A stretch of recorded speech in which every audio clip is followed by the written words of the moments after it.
إن هذا القرآن يهدي للتي هي أقوم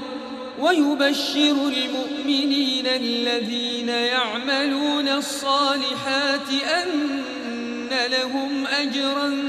كبيرا. قرآني نبض حياتي، قرآني طهر ذاتي، قرآني عصمة أمري، قرآني طوق نجاتي، قرآني طوق نجاتي. الحمد لله نحمده ونستعينه ونستغفره ونؤمن به ونتوكل عليه ونعوذ بالله من شرور أنفسنا ومن سيئات أعمالنا،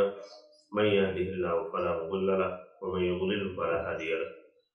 ونشهد أن لا إله إلا الله وحده لا شريك له، ونشهد أن سيدنا ومولانا محمدا عبده ورسوله،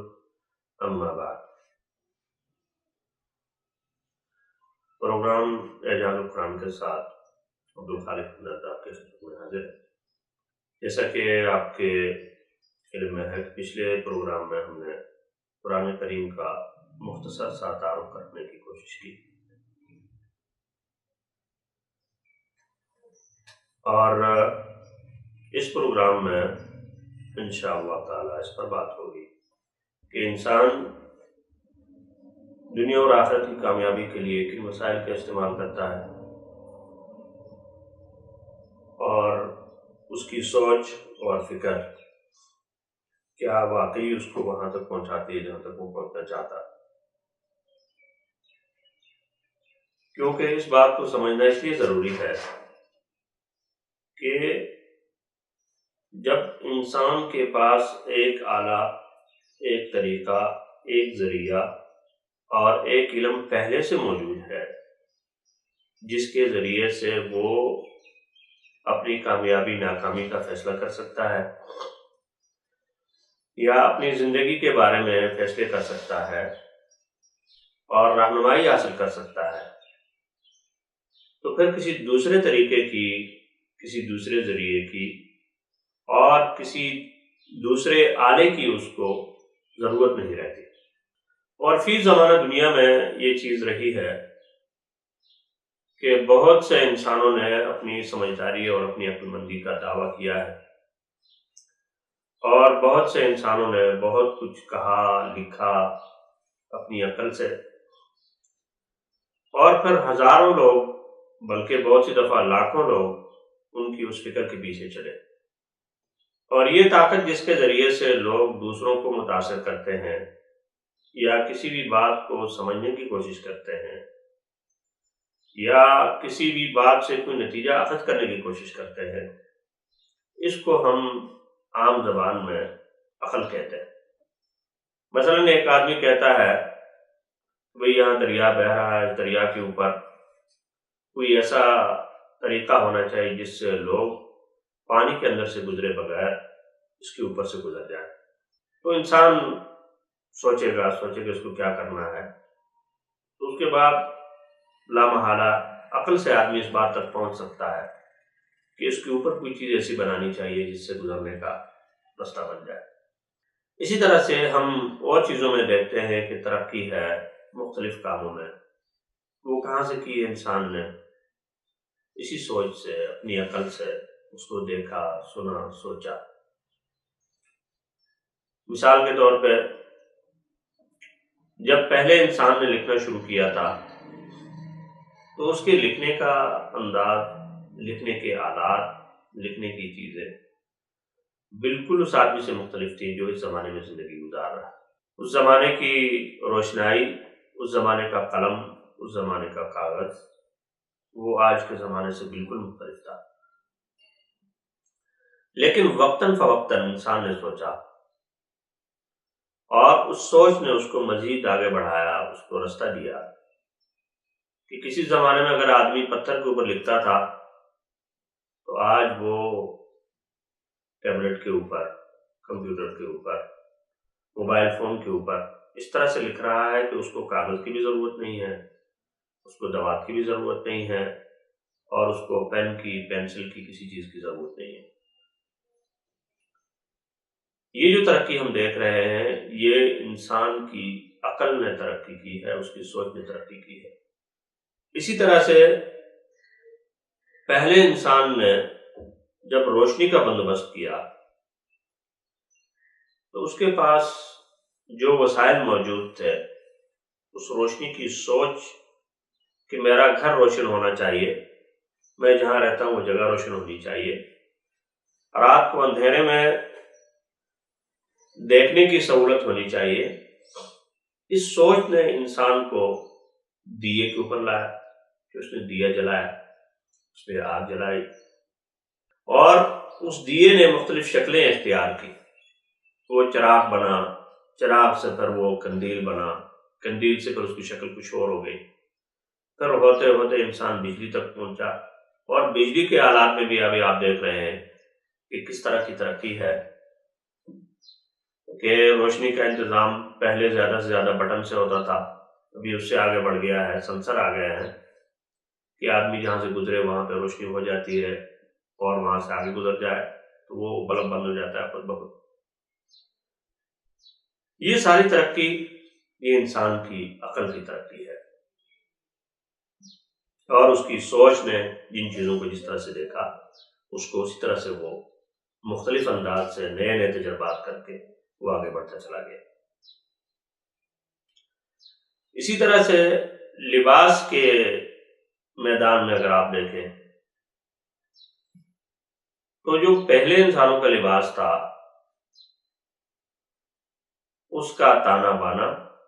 اس کے بننے کا طریقہ، اس کی تیاری کا طریقہ، وہ آج کے انسان کے لباس کی ضروریات اور آج کے مطابق جو چیزیں بن رہی ہیں اس سے بالکل مختلف تھا۔ یہ ساری چیزیں کیا ہیں؟ یہ انسان کی عقل اور اس کی سوچ کی ترقی ہے، جہاں پہ وہ آگے بڑھتا چلا جاتا ہے، اور یہی مثال دیگر چیزوں اور دیگر میدانوں کے اوپر بھی آپ اس کو قیاس کر سکتے ہیں۔ سواری کے حساب سے کسی زمانے میں انسان کے پاس سواری کے لیے قدرتی جو جانور ہے یہی سواری کا سب سے بڑا ذریعہ تھا، لیکن آج آپ دیکھیں کہ انسان سمندر کی تہ میں، سمندر کے اوپر نہیں، سمندر کی تہ میں مچھلی کی طرح تیرنا اس نے سیکھ لیا ہے، تیر سکتا ہے وہ۔ انسان فضا میں پرندوں کی طرح اڑ سکتا ہے، اور اس انسان نے فضا میں اڑنے کے لیے ایسے بڑے بڑے آلات بنا لیے ہیں جن کے اندر سینکڑوں انسان سفر کر سکتے ہیں۔ یہ وہ کچھ ہے جو ہم دیکھ رہے ہیں، لیکن اس کی ترقی مزید بھی ہو سکتی ہے۔ انسان خلا تک چلا گیا۔ یہ ساری چیز یہ انسان کی عقل سے ہوئی ہے، جو اس نے سوچا، اس سوچ کو اس نے آگے بڑھایا اور آگے بڑھتا چلا گیا۔ لیکن جو اصل سوال ہے، جس سوال کی طرف اس ساری بات کے بعد میں آنا چاہتا ہوں، وہ یہ ہے کہ کیا انسان کی وہ عقل جو اس کو فضا میں اڑا سکتی ہے، جو اس کو سمندر کی تہ میں تیرنے کی طاقت دے دیتی ہے، اور جو اس کو 1 گھنٹے میں ہزاروں کلومیٹر دور پہنچنے کے وسائل فراہم کرتی ہے، کیا یہی عقل انسان کی آخرت کی کامیابی اور انسان کی دنیا کی کامیابی کے لیے کافی ہے؟ یہ بنیادی سوال ہے۔ اس سوال کا جواب وہ یہ ہے کہ انسان اپنی عقل سے خیر و شر اور اچھائی برائی کی تمیز تک نہیں پہنچ سکا۔ انسان صرف اپنی عقل کے ذریعے سے آج تک خیر اور شر، اچھائی برائی، نیکی بدی، ان دونوں کے درمیان تمیز نہیں کر سکا۔ بڑے بڑے فلسفی جنہوں نے ایک نے یہ کہا کہ یہ بات بالکل غلط ہے، دوسرا اٹھا اس نے کہا یہ بات بالکل ٹھیک ہے۔ ایک طرف کسی نے جب یہ کہا کہ یہ بات 100% غلط ہے، کوئی اور اٹھا اس نے کہا نہیں یہ بات 100% درست ہے، اور اور اس کی مثالیں ہمارے پاس ایک نہیں، دو نہیں، سینکڑوں نہیں، ہزاروں مثالیں موجود ہیں۔ اور یہ اختلاف کیوں ہے؟ اس کی وجہ بنیادی طور پہ یہ ہے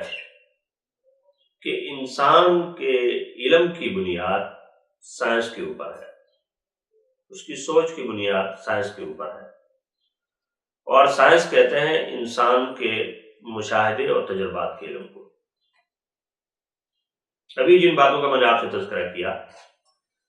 یہ سب انسان کا مشاہدہ اور اس کے تجربات ہیں۔ اس نے ایک کام کیا،